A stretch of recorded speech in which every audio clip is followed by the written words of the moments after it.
Welcome, everybody. Thank you very, very much for coming to the State of the City speech. We're doing it a little differently this year, and City Council was kind enough to cancel their meeting so that we could have the entire forum. Before I get started, I want to introduce some people that took the time to come. First of all, the department heads in the city. They do an absolutely wonderful job, all the city employees do. And thank you very, very much for being here today.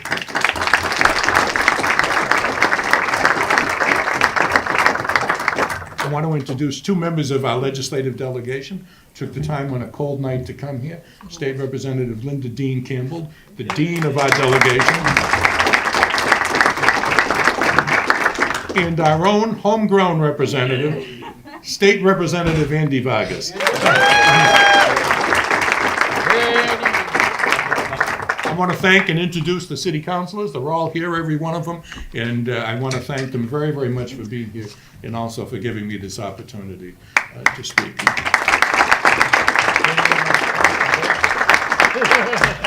And I want to introduce the most important person here, the First Lady of the city, my wife Martha Fiorentini. And hopefully I'll figure out how to use this teleprompter in just a couple of minutes.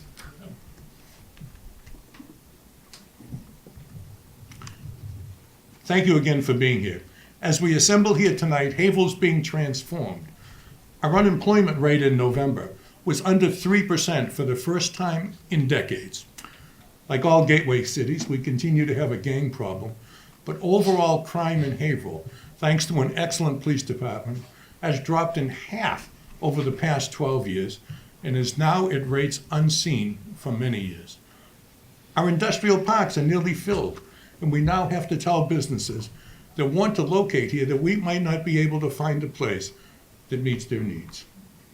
Our city finances, decimated first by the hail debt and then by the recession, have clawed their way back, and last year hit a record amount of free cash reserves at over $13 million. I want to introduce our state senator. Thank you very much for being here, State Senator Diana DeZoglio. Thank you.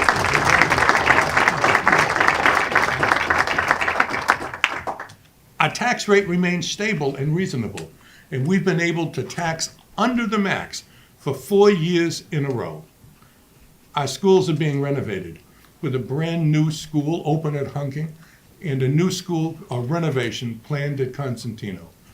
Over the past 15 years, we've invested $110 million of state and local money to repair, renovate, and rebuild our school buildings. We know there's more to do, and we will do it. Our school scholastics have continued to show improvement. Last year, the Tilton School and the high school both showed dramatic improvement in their MCAS scores. Our parks and playgrounds are being upgraded and improved in every area of the city.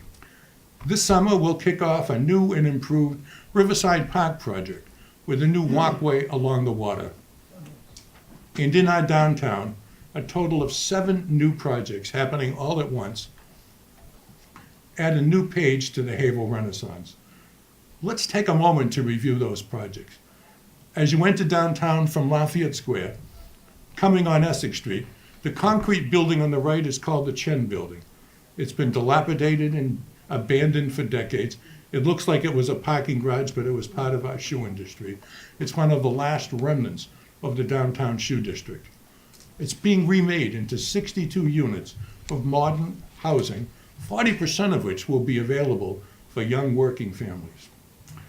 At the beginning of Essex Street, a long abandoned factory building, which was once Ted's Leather, is being converted to 59 units of small, upscale, modern, all market rate housing designed to attract single, young urban professionals to our city and to our downtown.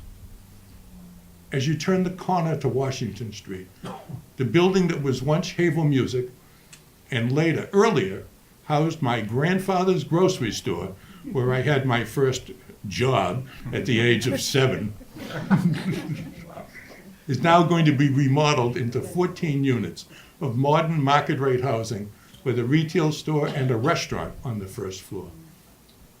Further up Washington Street, the Trattoria El Forno building, unused for nearly 2 decades, will become 24 units of market rate housing with retail or a restaurant on the first floor. On the other side of the railroad bridge, on Washington Street, the abandoned Gerson furniture building will become 44 units of housing with preference for our wonderful veterans and their families. On Merrimack Street, the wonderful Harbor Place project will add a new building and a new phase of the project with 55 units. Time to get the glasses of market rate housing. And further down Merrimack Street, connecting the two sides of our downtown, the crown jewel of our downtown renaissance, Haverhill Heights, the Lipoli project, will add a new restaurant with dining along the waterfront, rooftop dining for the first time in Haverhill, a culinary arts institute from Northern Essex Community College, and 54 units of modern upscale housing. The president of Northern Essex is here today, who's going to be working on and help to put this Culinary Arts Institute. Lane Glenn, thank you very much for coming.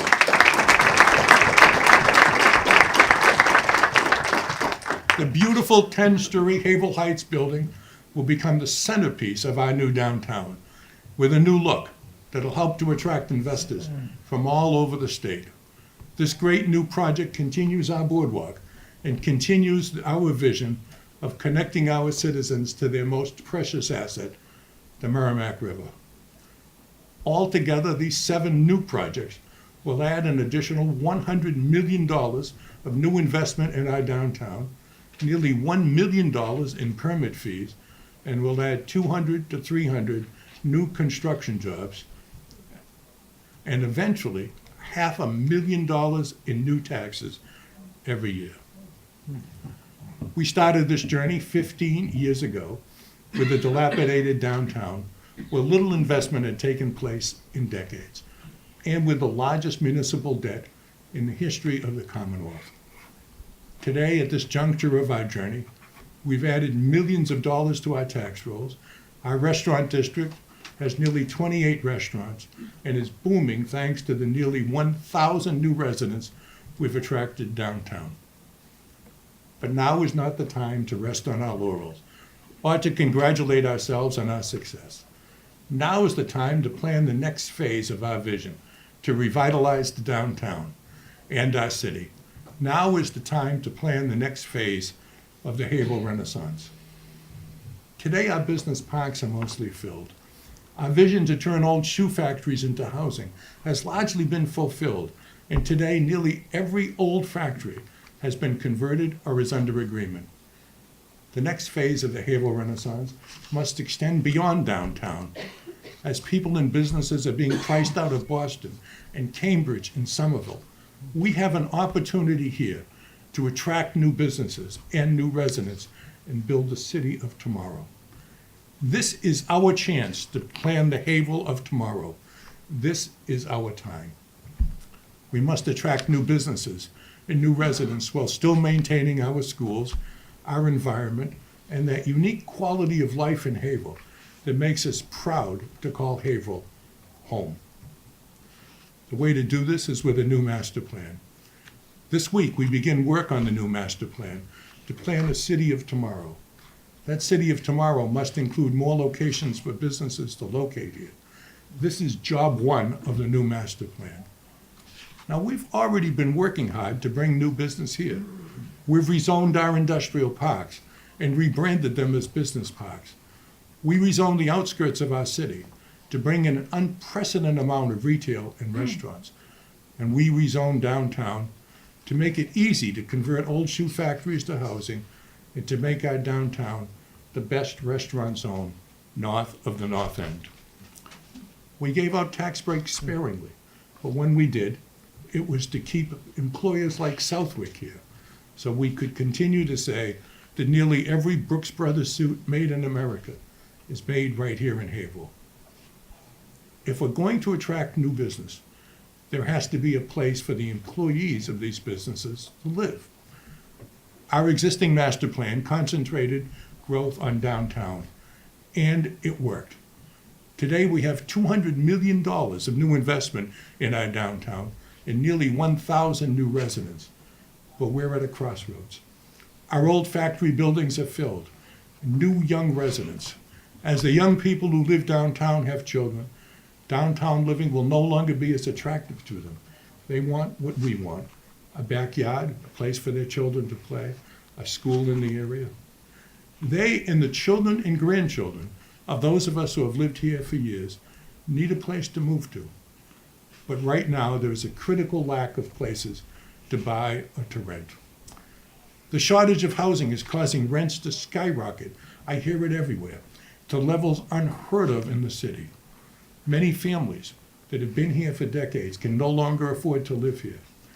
This really hit home to me last month when my daughter was looking to move back to Massachusetts from New York City. She tells me that some of the rents in downtown Haverhill are higher than she pays to live in New York City.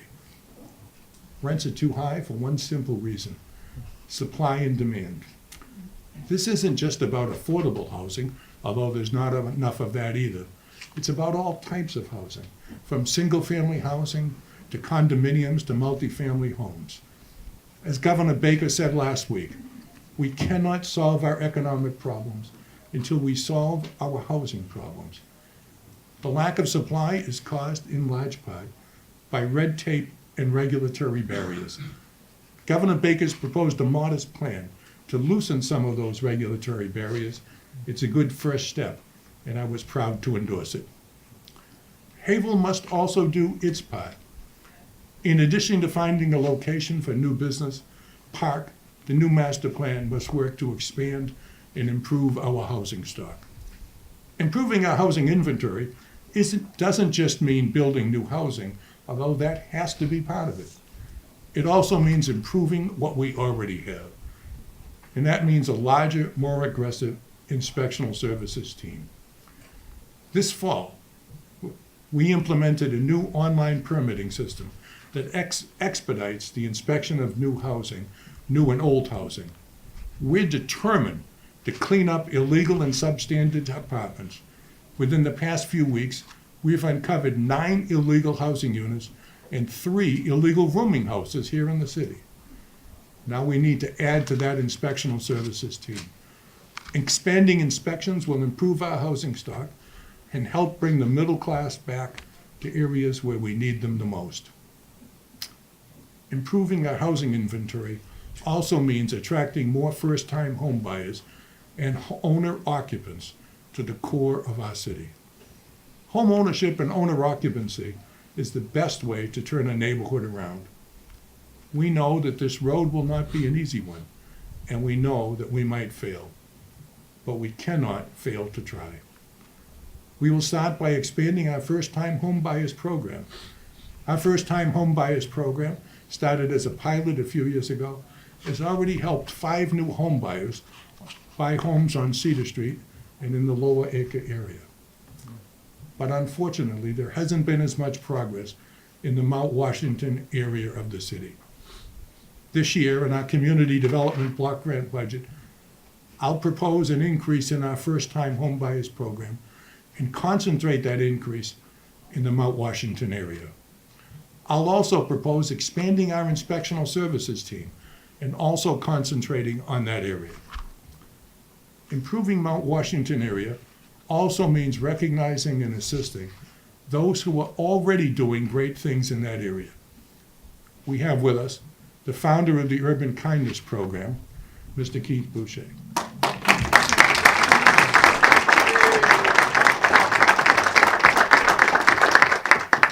Keith bought a building at the corner of Bartlett Street and Washington Street. He and Urban Kindness have partnered with another great local group, Community Action, to start a new program called Make It Haverhill. This year, that great partnership will start retraining people for jobs. They'll establish a pipeline with Southwick so that people from the area can be trained to work at Southwick and then have a job when the training is completed. We're proud as a city to support Urban Kindness and Community Action, and we salute the great work that they are doing. Thank you very much.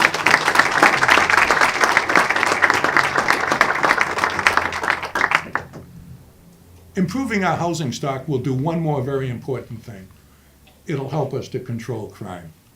For the past decade, we've attacked our number one problem of gangs, guns, and drugs by building up our police force, adding 24 police over the past 8 years in our budget. Today, we have the largest number of budgeted police officers in decades and probably in our history. Last year, we added a new gang unit and brought in UTEC, a great gang fighting unit from Lowell, to work with kids to give them a job and a reason not to join a gang. The new approach I propose tonight will focus our resources towards fixing our housing stock and bringing in more homeowners. Responsible homeowners, owner-occupants, are the eyes and ears of the police department. They are our best crime-fighting tool.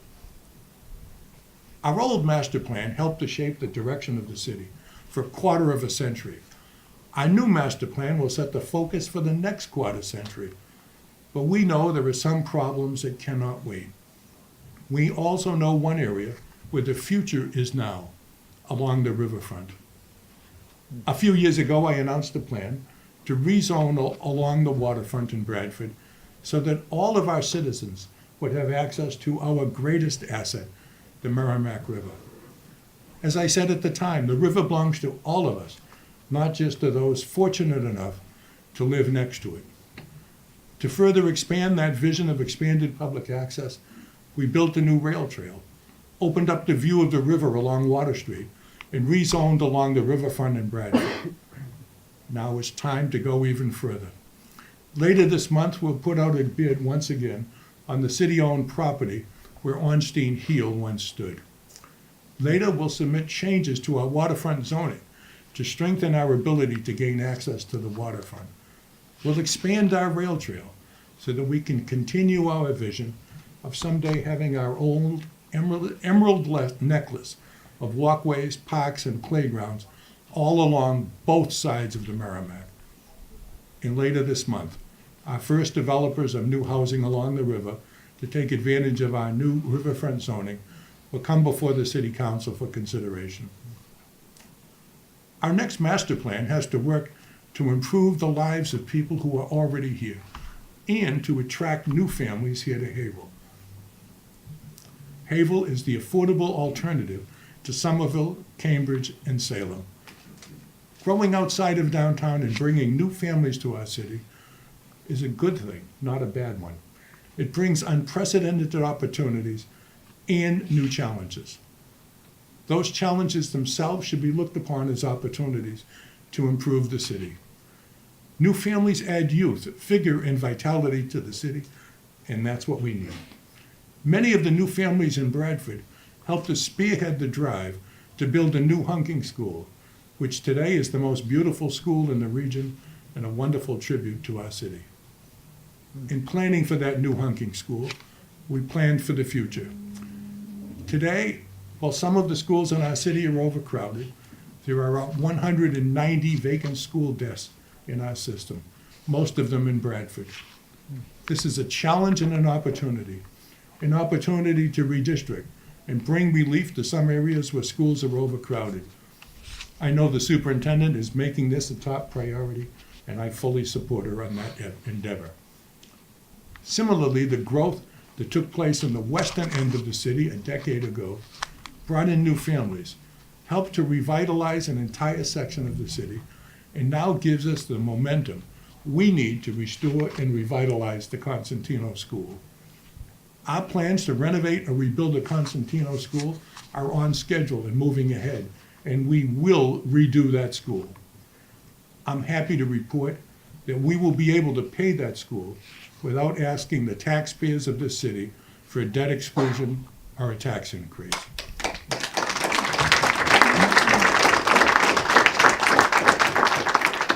But the effort to improve education can't stop at the quality of the buildings. That is the beginning, not the end of progress in education. Last year, the Tilton School had one of the most improved schools in the entire state. Our academic progress needs to continue. And under our excellent new superintendent, Margaret Murata, I'm confident that it will. We've come so far in the past decade and a half. Our downtown, our neighborhoods, our schools, our parks, our playgrounds, and our finances are all improved. Because of that, and because of the great work of all of you, the great work of our city employees, I'm confident in saying to you tonight, the state of our city is strong. Join with me on the next leg of our journey to make it even stronger. This is Haverhill's chance, and this is Haverhill's time. Thank you for coming tonight.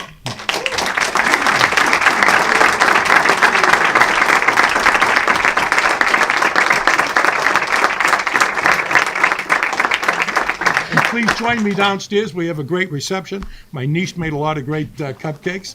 And come on downstairs, and I'd love to chat with all of you.